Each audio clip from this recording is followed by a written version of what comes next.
Hello, hello, my beautiful tribe, wonderful people. Welcome back to another episode of Ask Coach V. Hello, Coach Ivon.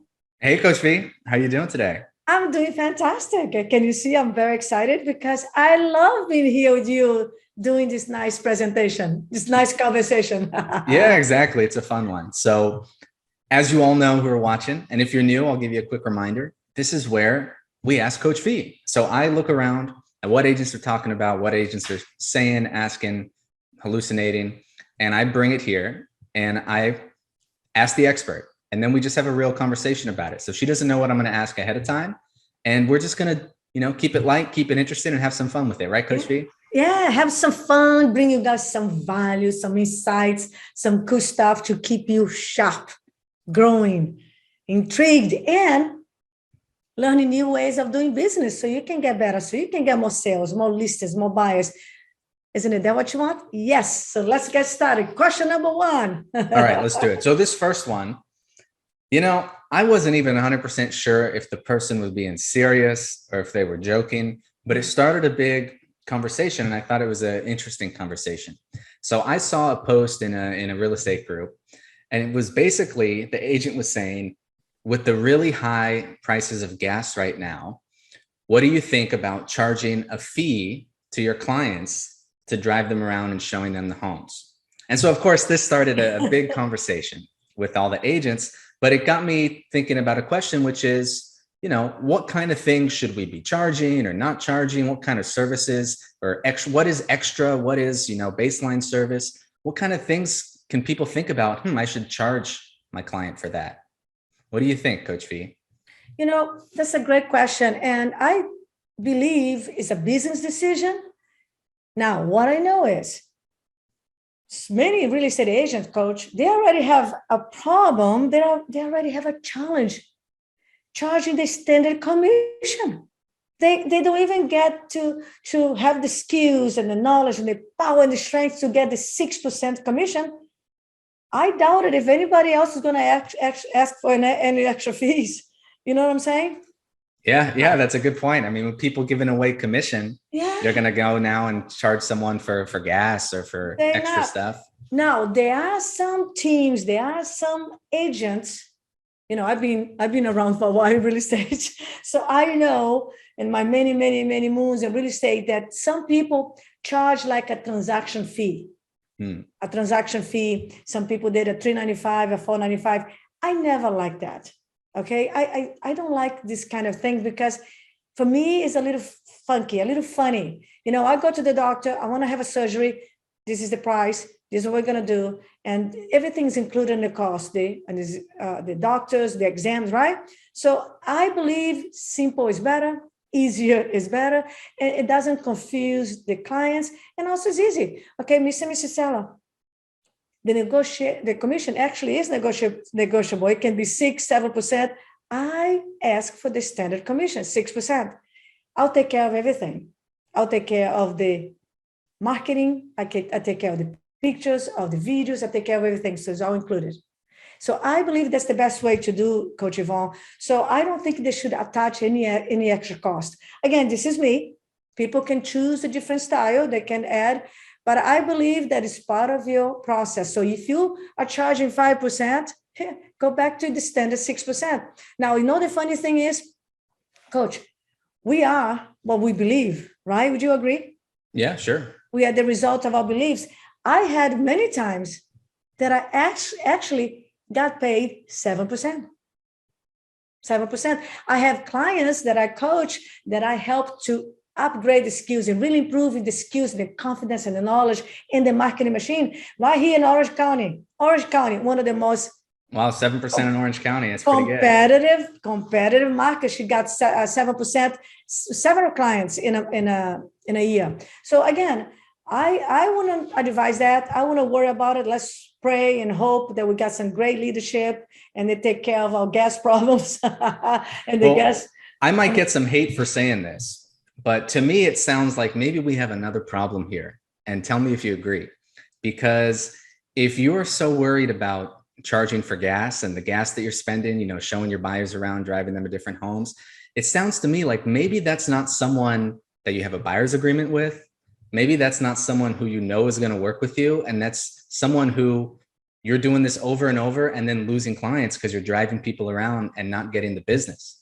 What do you think? Do you think that maybe the people thinking this way are maybe buyer's agents that because they don't know how to maybe deal with their buyers the best way, they're losing a lot of buyers before they get them in contract?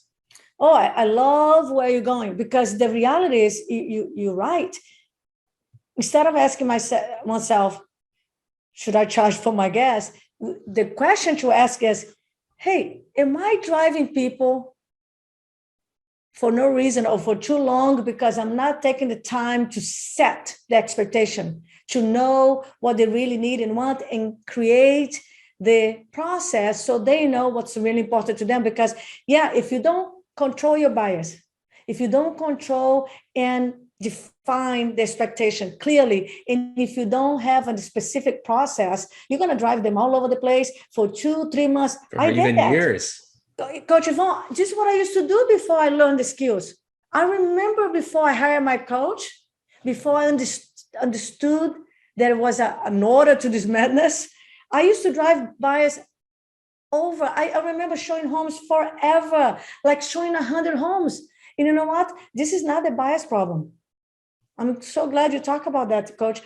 This is our lack of communication skills, of influence skills, and our lack of skills in sales in general, because we're not taking control of our buyers to really understand what they want, why they want it, what is the possibilities, what the opportunities, what the option, and help them to drive, because you know the market, my friends.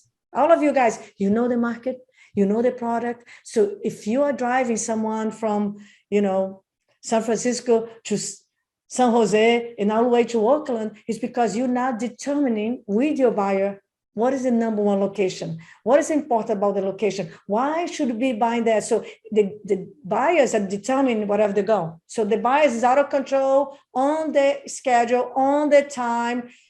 That's crazy. Would you tell your doctor how you wanted your surgery to be done? No, your doctor tells you, great, that's how we're going to do it. Bam, bam, bam. Isn't it true, Coach? Yeah, exactly. I got to say, when I read that, I was thinking, you know what? This is probably someone who constantly drives buyers around forever and doesn't seal the deal, because otherwise you wouldn't be worried about nickeling and diming for gas fees, because you're going to show them the houses that they should be seeing, because you're not helping anyone showing them 100 homes or driving around for months. No, you get them confused. Yeah. It's a disservice. So we got to narrow down what they really, really want, why they want it, how soon they want it, the most important location, what is the priorities, what's the most important thing. I love this question because, so I was telling about myself, and then I learned to do a buyer's presentation. I learned to really direct the buyers and help them to see what they wanted, what you needed. I can tell you this, Coach, you should be able, because you know the product, because you know the homes, because you preview homes and you're so aware with everything, and you know what's important for the buyers, you know how to ask the great question. You should be able to take them out not more than 2 times, maybe 3.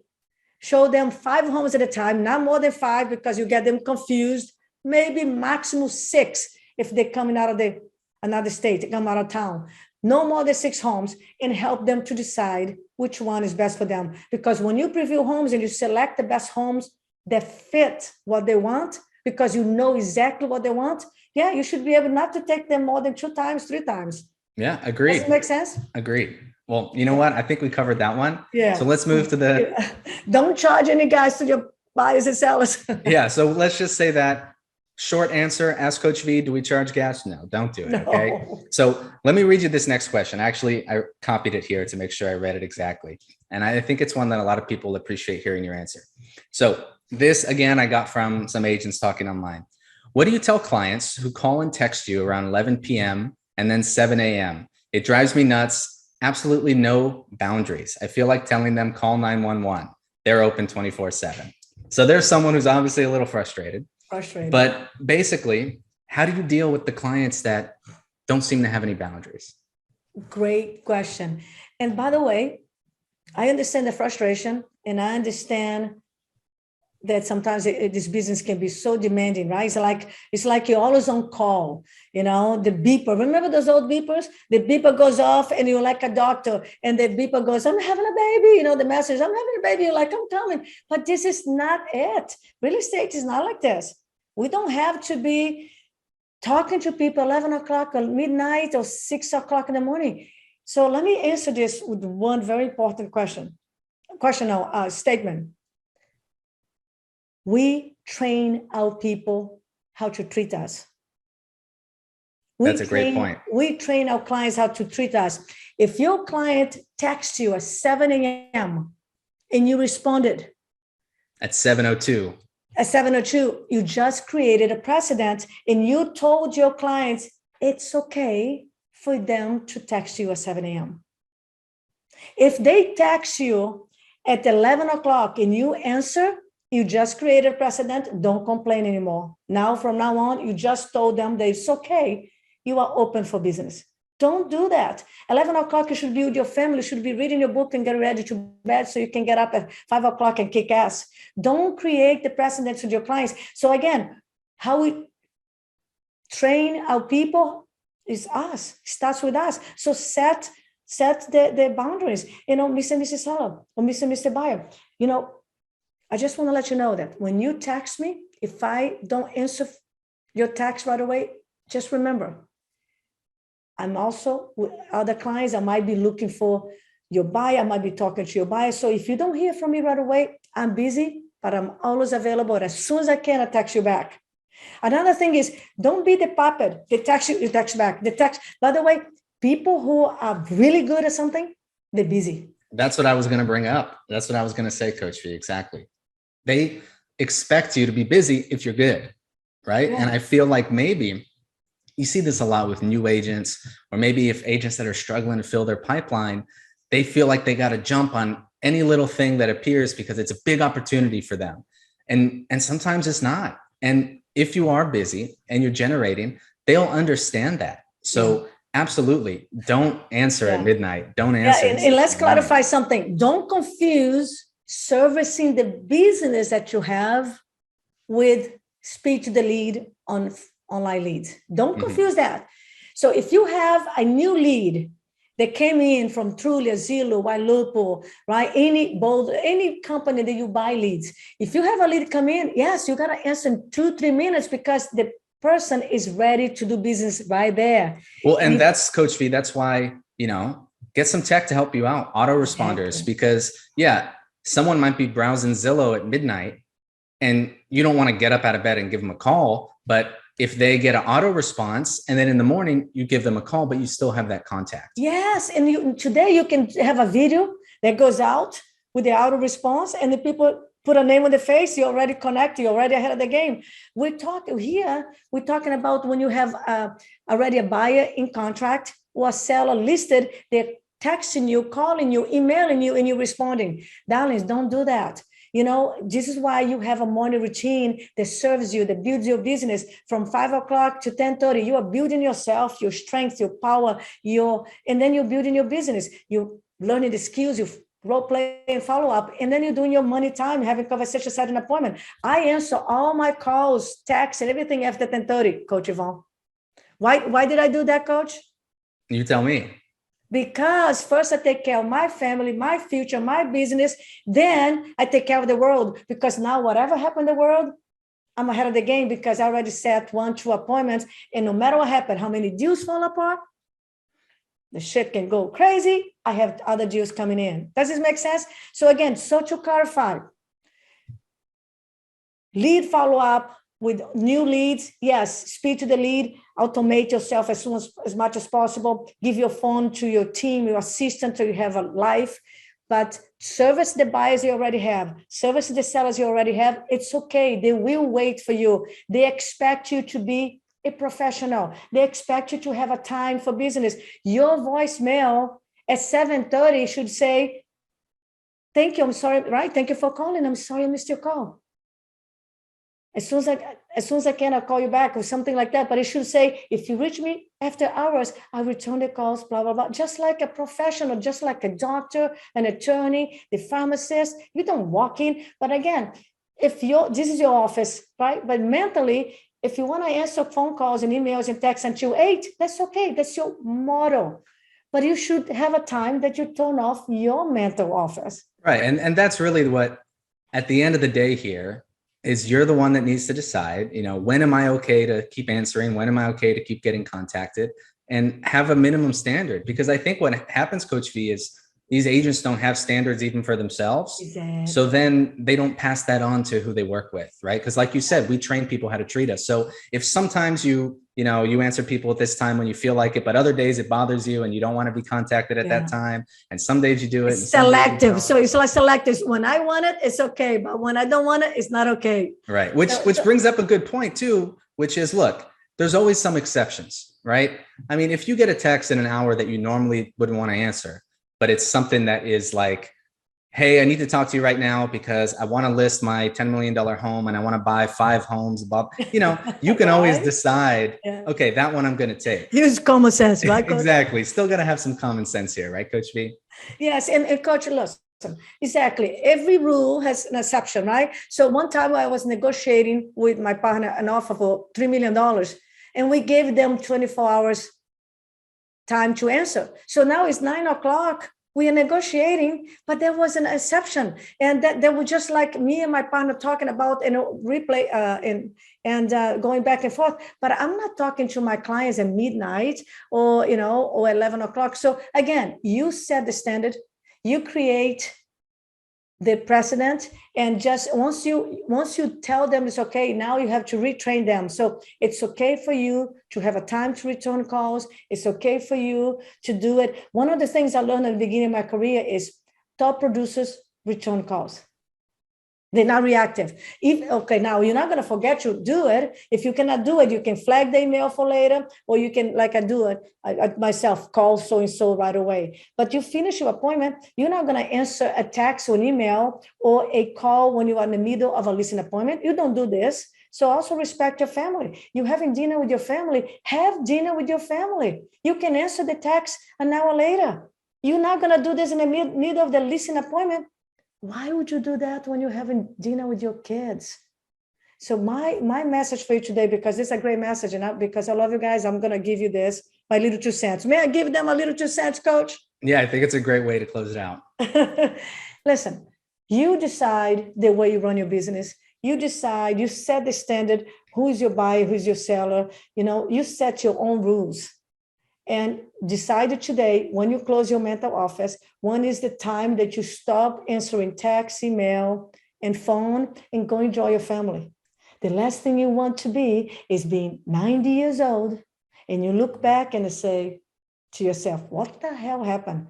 All I did was work. I barely remember spending time with my kids, or now you divorced or something, I hope not. But my point is, time is valuable. Time is precious. Enjoy your family, enjoy your kids, decide the time you work, the time you don't work, and use automation. It can be an automated email. I got your message. I'll return to you as soon as possible. You can do by text, you can do by email, right? So there's always a solution. Technology is there to serve you, and just make sure you decide how you run your business. And once you decide and you set the standard, trust me, the audience follows, and they know the audience is everybody they work with. They will respect you, and they will understand. And if you have, I'll say it, if you have an asshole, a jerk, they will not respect your time, do you really want to work with that person? Yeah, I don't think so. Well, you know what, Coach V?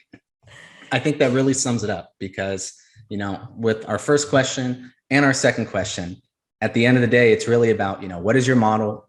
And what is your standard? And then following it and setting those expectations. Right. So just go ahead. You wanted to say something? I just want to say, because I want to end in a beautiful note.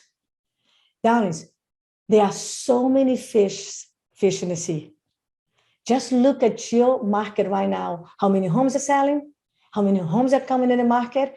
Go get your piece of pie. Go get your 2%, 3% of the market.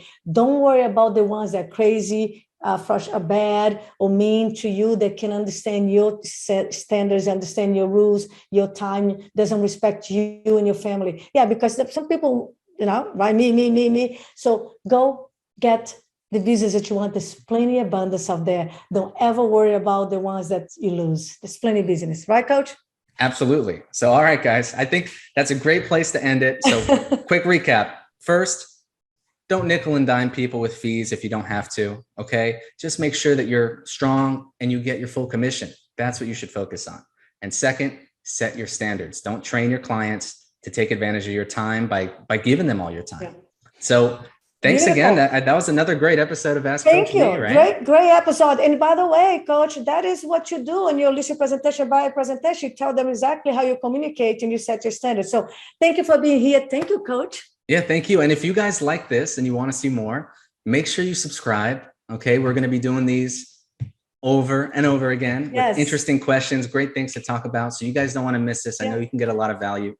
Subscribe and share it with someone that you think could get some value out of it as well. Yes, subscribe here. Don't miss it. We're going to bring you some love and insights and energy and share with your people. So love you. I'll see you soon. Thank you so much. Thank you, Coach. Thank you. Bye, everyone. Bye.